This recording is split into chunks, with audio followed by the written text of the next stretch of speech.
Guys, study hub में आप सबका स्वागत है।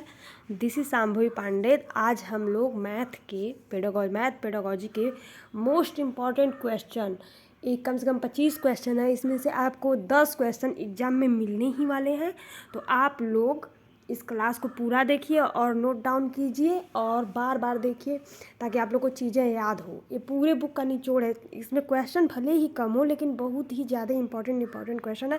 तो क्लास को मिस मत कीजिएगा, लास्ट तक देखिएगा। बहुत ज़्यादा इंपॉर्टेंट क्वेश्चन आज आप लोग को कराया जाएगा, ठीक है। तो चलिए हम लोग आगे बढ़ते हैं। देखिए, पहला क्वेश्चन हमारा क्या है, विभिन्न संकेतों का ज्ञान होता है। विभिन्न संकेतों का ज्ञान किसमें होता है? आप लोग का अंकगणित के शिक्षण में, कि रेखा गणित के शिक्षण में, कि बीजगणित के शिक्षण में, कि त्रिकोणमिति के शिक्षण में? तो आप लोग बताइए। आप लोग के पास 5 सेकंड का टाइम है। चलिए मैं बता देती हूँ। विभिन्न संकेतों का ज्ञान आप लोग देखते हैं, विभिन्न संकेतों का ज्ञान हमें किस में होता है? तो आप लोग अगर आप लोग मैथ पढ़ रहे हैं, यानी मैथ के ही स्टूडेंट होंगे, तो आपको तो ये देखते ही आंसर पता चल गया होगा, बीजगणित के शिक्षण में। इसका राइट आंसर हो जाएगा सी, विभिन्न संकेतों का ज्ञान बीजगणित के शिक्षण में होता है। तो चलिए हम लोग अगले क्वेश्चन पे चलते हैं। व्यवहारिक जीवन के लिए अधिक उपयोगी क्या है? बीजगणित है, कि रेखा गणित है, कि अंक गणित है, कि इनमें से कोई नहीं? तो आप लोग के पास 5 सेकंड का टाइम है। इसका आंसर अपने मन में आप लोग सोच लीजिए। चलिए मैं बता देती हूँ इसका आंसर क्या हो जाएगा। व्यवहारिक जीवन के लिए अधिक उपयोगी हमारा अंक गणित, ऑप्शन सी इसका बिल्कुल राइट आंसर है। तो हमारे व्यवहारिक जीवन के लिए सबसे ज़्यादा अधिक उपयोगी क्या है? अंक गणित है, ठीक है। चलिए हम लोग अगले क्वेश्चन पर चलते हैं। अब देखिए, अगला क्वेश्चन है, छात्रों की रचनात्मक शक्तियों का विकास किसमें होता है? अंकगणित के शिक्षण में, कि रेखा गणित के शिक्षण में, कि बीजगणित के शिक्षण में, कि इनमें से कोई नहीं? तो रचनात्मक आप लोग जैसे जानते हैं, अंकगणित में तो रचना होता नहीं है, बीजगणित में रचना होता नहीं है, और रचना आप लोग रेखा गणित पढ़े होंगे तो आप लोग को कई बार आपके टीचर बताएंगे रचना कीजिए, ऐसे क्वेश्चन आता है। तो सीधी इस रचना से ही समझ जाइए कि रेखा गणित में ही रचना होता है। तो इसका राइट आंसर हो जाएगा बी, रेखा गणित के शिक्षण में। छात्रों की रचनात्मक शक्तियों का विकास रेखा गणित के शिक्षण से होता है। आई होप कि आप लोग को क्लास अच्छा लग रहा हो, क्वेश्चन अच्छे लग रहे हो। चलिए हम लोग अगले क्वेश्चन पे चलते हैं। निगमन विधि का मार्ग है। निगमन विधि का मार्ग क्या है बताइए आप लोग। निगमन विधि का मार्ग क्या है? शोध का है, तीव्रता का है, खोज का है, कि अनुकरण का है? तो चलिए, निगमन विधि का मार्ग जो होता है वह शोध का होता है, ठीक है। ऑप्शन ए इसका करेक्ट है, ठीक है। अगले क्वेश्चन पे चलिए, आगमन विधि का मार्ग क्या होता है? आगमन विधि का मतलब ऑप्शन ए दिया खोज का, ऑप्शन बी दिया है तीव्रता का, ऑप्शन सी दिया अनुकरण का, ऑप्शन डी दिया है शोध का। तो इसका होगा आगमन विधि का मार्ग क्या होता है? अनुकरण का। ऑप्शन नंबर सी इसका करेक्ट आंसर होगा, ठीक है। चलिए अब अगले क्वेश्चन पे आ जाइए। प्रयोजन विधि के जन्मदाता क्या कहलाते हैं? ठीक है, क्लास बहुत दिनों बाद हो रही है, तो क्लास को आप लोगों से निवेदन है कि जितने भी आपके साथी मित्र हैं उन लोगों के साथ शेयर ज़रूर कीजिए, स्टडी हब को सपोर्ट कीजिए, तभी स्टडी हब हर सब्जेक्ट की क्लास आप लोग के लिए ले आए। आप लोग हम लोग का मोटिवेशन बनाए रखिए। हम लोग आपका पूरा सहयोग स्टडी हब की तरफ से कराया जाएगा। आप लोग के एग्ज़ाम के दिन तक हम लोग मेहनत करने के लिए तैयार हैं। बस आप लोगों से निवेदन है कि थोड़ी थोड़ी सहायता आप लोग भी करते रहें। तो चलिए बात ज़्यादा ना करते हुए अगले क्वेश्चन पे चलते हैं। प्रयोजना विधि के जन्मदाता क्या कहलाते हैं? किलपैट्रिक कहलाते हैं, कि जॉन डुई कहलाते हैं, कि आर्मस्ट्रांग कहलाते हैं, कि स्टिवेंसन कहलाते हैं? तो आप लोग इसका आंसर दीजिए। 5 सेकंड का टाइम है, अपने मन में सोचिए। चलिए मैं बता देती हूँ। तो प्रयोजन विधि के जन्मदाता किलपैट्रिक जी कहलाते हैं। इसका राइट आंसर ऑप्शन ए हो जाएगा। जिन्होंने भी अपने मन में किलपैट्रिक जी को सोचा था उनका आंसर सही है, उनको वेरी गुड। अब अगले क्वेश्चन पे हम लोग चलते हैं। हमारा अगला क्वेश्चन आ गया आपके स्क्रीन पे। छात्र गणित में त्रुटि पता लगाकर उसे ठीक कर सकते हैं, यह विशिष्टता किस प्राप्त उद्देश्य की है? तो देखिए क्वेश्चन क्या कह रहा है। जो छात्र होते हैं उनमें छात्र गणित में त्रुटि का पता लगाकर, अपनी गलती का पता लगाकर, जैसे आप लोग क्वेश्चन लगाते हैं आंसर नहीं आया तो अपनी त्रुटि को फिर मिलाते हैं ना, देखते हैं ना उसमें कहाँ गलती रह गई, तो उसे ठीक कर सकते हैं। तो इसे हम लोग क्या कहते हैं? तो देखिए इसे क्या कहते हैं। तो ऑप्शन ए अभिरुचि कहते हैं, कि अवबोध कहते हैं, कि ज्ञानोपयोग कहते हैं, कि ज्ञान कहते हैं? तो इसका राइट आंसर दीजिए। आप लोग के पास 5 सेकंड का टाइम है, अपने मन में सोच लीजिए। चलिए मैं बता देती हूँ।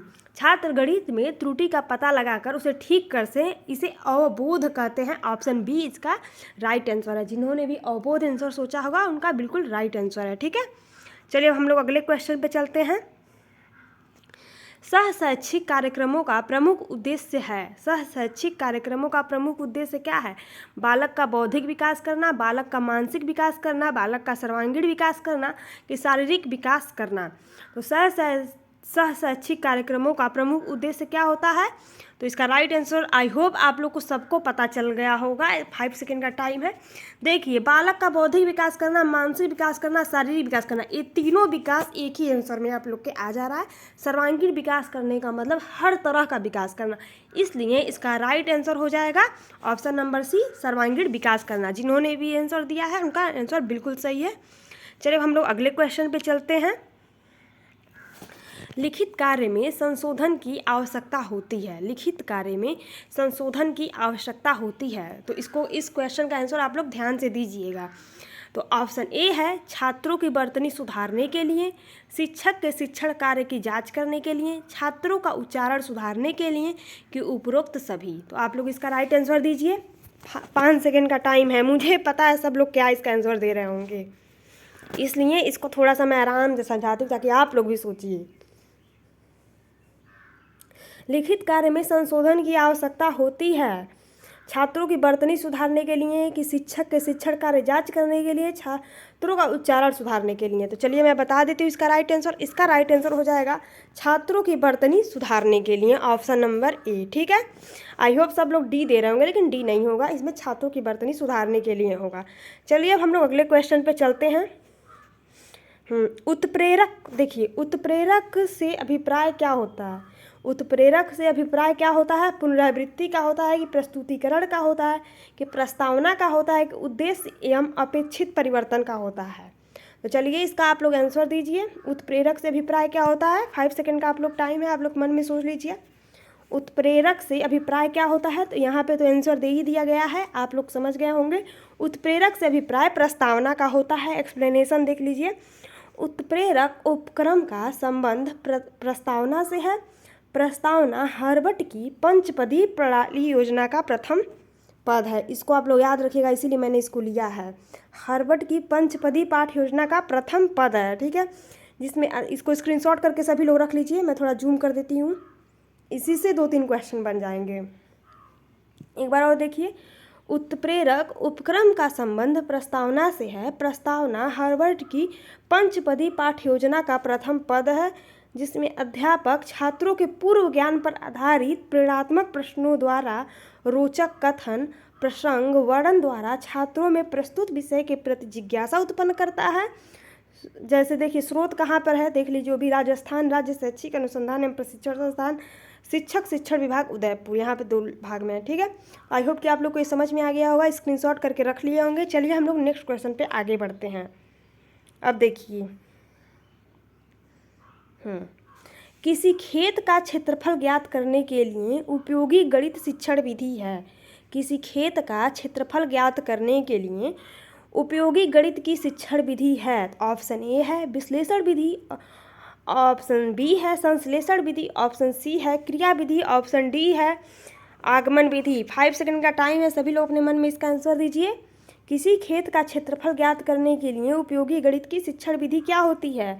विश्लेषण विधि होती है कि संश्लेषण विधि होती है, क्रिया विधि होती है कि आगमन विधि होती है? तो चलिए मैं बता देती हूँ, किसी खेत का क्षेत्रफल ज्ञात करने के लिए उपयोगी गणित शिक्षण विधि है क्रिया विधि। ऑप्शन नंबर सी इसका करेक्ट। आप लोगों ने सब लोगों ने इसका गलत आंसर दिया होगा, लेकिन इसका राइट आंसर क्रिया विधि हो जाएगा, ठीक है।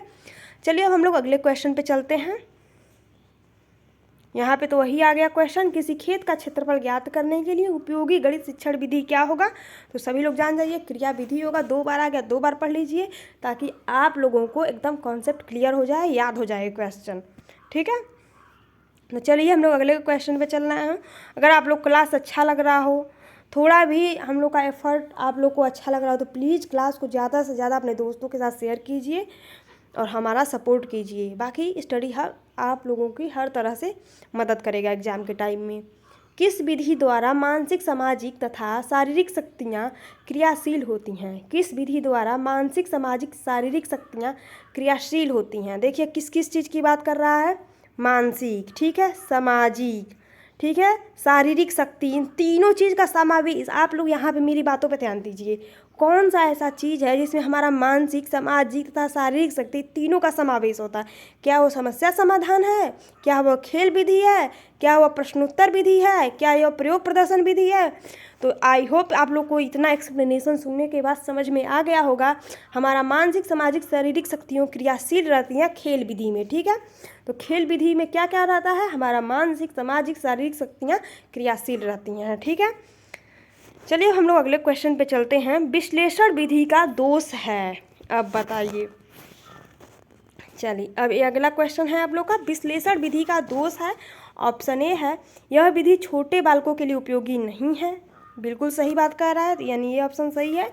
समस्या हल करने में ज़्यादा समय लगता है, सही बात है। पूरा पाठ्यक्रम इस विधि से हल नहीं किया जा सकता, बिल्कुल सही बात है। ऑप्शन डी उपरोक्त सभी तीनों सही है, इसलिए इसका ऑप्शन डी सही हो जाएगा। उपरोक्त सभी आप लोगों ने भी सही आंसर इसका दिया होगा। चलिए ठीक है, इसलिए इसका राइट आंसर ऑप्शन डी हो जाएगा। चलिए अब हम लोग अगले क्वेश्चन पे चलते हैं। गणित की पाठचर्या निर्माण हेतु प्रमुख सिद्धांत है उपयोगिता का सिद्धांत, तत्परता का सिद्धांत, अनुकरण का सिद्धांत, जटिलता से सरलता का सिद्धांत। तो इसका राइट आंसर क्या होगा, सभी लोग आंसर दीजिए, 5 सेकंड का टाइम है आप लोग के पास। गणित की पाठचर्या निर्माण हेतु क्या सिद्धांत है, उपयोगिता का, अनुकरण का, तत्परता का, जटिलता से सरलता का सिद्धांत। तो ये मैं बता देती हूँ, तत्परता का सिद्धांत, ऑप्शन नंबर बी इसका राइट आंसर हो जाएगा। चलिए अब हम लोग अगले क्वेश्चन पे चलते हैं। खेल विधि का दोष है, ठीक है, खेल विधि का दोष है सर्वांगीण विकास, क्रियाशीलता, थकावट का अनुभव, लक्ष्य के लिए भटकना। 5 सेकंड का टाइम है, सभी लोग ने मन में सोचिए। तो खेल विधि का दोष है, चलिए मैं बता देती हूँ इसका आंसर, थकावट का अनुभव। खेल विधि से बच्चे पढ़ते तो उन्हें थकावट का अनुभव होने लगता है, यह इसलिए यह उसका दोष माना जाएगा, ठीक है। आई होप कि आप लोग को क्वेश्चन अच्छे लग रहे हो, मज़ेदार लग रहे हो, तो लाइक शेयर सब्सक्राइब करना बिल्कुल ना भूलिए। चलिए अब देखिए अगला क्वेश्चन, बालकों को कम से कम बताना चाहिए कि उन्हें अधिक से अधिक खोज निकालने के लिए प्रेरित करना चाहिए। यह सिद्धांत जिस विधि से लागू होता है वह है। अब इस क्वेश्चन को देखिए, बालकों को कम से कम बताना चाहिए, उन्हें अधिक से अधिक, मतलब कह रहा है कि बालकों से मतलब व्याख्या विधि का कम से कम बताने का काम कम से कम करना चाहिए, उन्हें खुद ही खोज करना देना चाहिए, प्रेरित खोज करने के लिए प्रेरित करना चाहिए, ठीक है।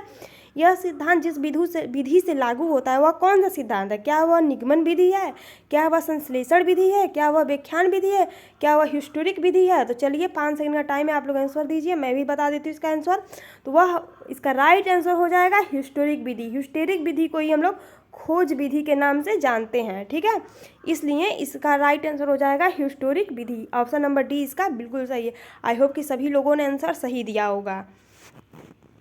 अब चलिए अगला क्वेश्चन पे, विश्लेषण विधि का गुण है। अब गुण देख लीजिए, देखिए तो ऑप्शन ए दिया है, निर्णय शक्ति तथा विचार शक्ति का विकास होता है, बिल्कुल सही बात है। इस विधि द्वारा ज्ञान अस्थायी होता है, बिल्कुल सही बात है। छात्र अन्वेषक करने की क्षमता का विकास, अन्वेषक मतलब खोज करने की, हिस्टोरिक विधि मतलब भी खोज करना होता है, अन्वेषक मतलब भी खोज करना होता है। तो ऑप्शन डी दिया है उपरोक्त सभी, यानी ये तीनों ऑप्शन सही है, इसलिए इसका राइट आंसर ऑप्शन डी हो जाएगा। तो विश्लेषण विधि का गुण उपरोक्त सभी, यानी निर्णय शक्ति का तथा विचार शक्ति का विकास होता है। इस विधि द्वारा ज्ञान अस्थायी होता है, छात्रों में अन्वेषक करने की क्षमता का विकास होता है। चलिए अब हम लोग अगले क्वेश्चन पे चलते हैं। अब देखिए अगला क्वेश्चन आ गया आपके स्क्रीन पे, ज्यामिति की समस्याओं को हल करने के लिए किस विधि का प्रयोग अध्यापक को करना चाहिए। ज्यामिति की समस्याओं को हल करने के लिए किस विधि का प्रयोग अध्यापक को करना चाहिए, विश्लेषण विधि का, आगमन विधि का, निगमन विधि का, व्याख्यान विधि का। तो ज्यामिति का प्रयोग करने के लिए किस विधि का प्रयोग करना चाहिए, आप लोगों के पास 5 सेकंड का टाइम है, सभी लोग इसका आंसर देंगे। 1 मिनट रुक जाइए, सभी लोग इसका आंसर देंगे। तो चलिए मैं बता देती हूँ, ज्यामिति की समस्याओं को हल करने के लिए जिस विधि का उपयोग अध्यापक को करना चाहिए वह विधि विश्लेषण विधि है, यानी ऑप्शन ए इसका राइट आंसर हो जाएगा। जिन लोगों ने भी ऑप्शन ए दिया है उनका बिल्कुल राइट आंसर है। तो चलिए अब हम लोग अगले क्वेश्चन की तरफ चलते हैं। ये क्वेश्चन फिर रिपीट हो गया क्या, हाँ, ज्यामिति की समस्या, हाँ तो इसका राइट आंसर हो जाएगा यही वाला विश्लेषण विधि। ठीक है, चलिए हम लोग अगले क्वेश्चन पे चलते हैं। अगला क्वेश्चन है, हर्बर्ट के प्रथम पद प्रस्तावना का विकास होता है मौखिक कार्य द्वारा, लिखित कार्य द्वारा, परीक्षा द्वारा, इनमें से किसी द्वारा नहीं। तो अभी आपको हर्बर्ट का पंचपदी प्रणाली एक वीडियो उस पर भी मैं ले लूँगी, और इस शिक्षण के सिद्धांत में है तो आप लोग उस वीडियो को जाकर देख लीजिए, प्लेलिस्ट में पड़ा हुआ है, मैथ में भी है वो थोड़ा बहुत, तो वहाँ से आप लोग इसका कॉन्सेप्ट क्लियर कर लीजिए। और अभी को थोड़ा बहुत मैं वीडियो में बताई भी हूँ, तो आप लोग उसको स्क्रीनशॉट लिए ही होंगे, तो यहाँ पे देख लीजिए। हर्बर्ट के प्रथम पद प्रस्तावना का विकास होता है मौखिक कार्य द्वारा, यानी इसका ऑप्शन ए सही हो जाएगा। ठीक है, अब चलिए अगला क्वेश्चन है, गणित शिक्षण में मौखिक कार्य का सर्वाधिक लाभ है, इसका मूल्यांकन कार्य आसान होता है, मानसिक विकास में सहायक होता है, इससे अभ्यास पुस्तिका की बचत होती है, इससे छात्रों का झिझक दूर होता है। तो गणित शिक्षण में मौखिक कार्य सर्वाधिक लाभ क्या करता है, तो इसमें देखिए इसमें मानसिक विकास में सहायक होता है। ठीक है, बच्चों को बोलने का, उनका मतलब हर चीज़ के लिए उपयोगी लाभ होता है, मानसिक विकास में सहायक होता है। चलिए हम लोग यहीं तक आज, अच्छा यहीं तक था। तो आज का क्लास आप लोग को कैसा लगा कमेंट करके ज़रूर बताइएगा, और अपने दोस्तों मित्रों के साथ इसको शेयर ज़रूर कीजिएगा। और अगला क्लास आप लोग क्या मॉडल पेपर पे चाहते हैं गणित के लिए, या किस पे चाहते हैं, कमेंट करके बता दीजिए ताकि अगला क्लास लिया जाए। और कौन सा यूनिट मैथ में आप लोग पढ़ना चाहते हैं ये भी बता दीजिए, और पूरा प्लेलिस्ट आप लोग देख लीजिएगा। चलिए तो क्लास को करते हैं यहीं पे बंद आप लोगों को, और बेस्ट ऑफ लक एग्जाम के लिए, पढ़ाई करते रहिए, मस्त रहिए, स्वस्थ रहिए।